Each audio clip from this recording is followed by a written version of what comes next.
ये कहानी है दो दोस्तों की और उनकी दोस्ती की शुरुआत हुई थी अभी कुछ दिन पहले हॉस्पिटल के कमरे से, जहां पर वो दोनों एडमिट थे।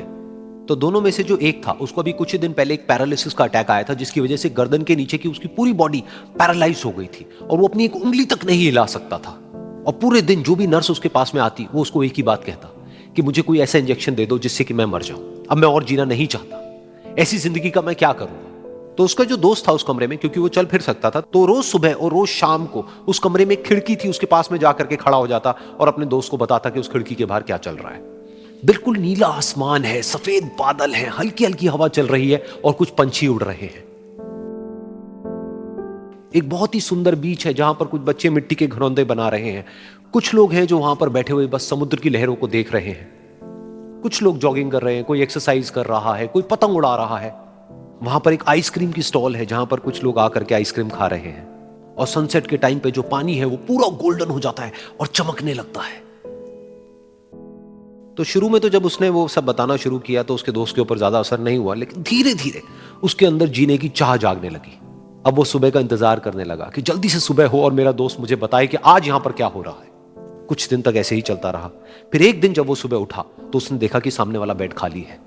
फिर उसने नर्स को बुलाया और उससे पूछा कि क्या वो डिस्चार्ज हो गया है। तो नर्स ने कहा कि आपको तो उन्होंने बताया होगा, उनके पास कुछ ही दिन बाकी थे और कल रात को ही उनकी डेथ हो गई है।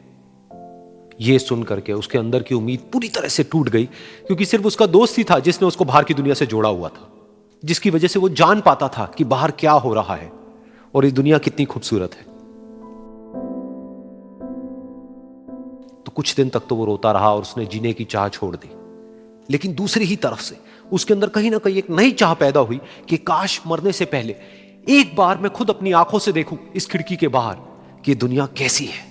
जैसे जैसे उसकी ये चाह बढ़ने लगी, उसको अपने अंदर एक अजीब सी एनर्जी महसूस होने लगी।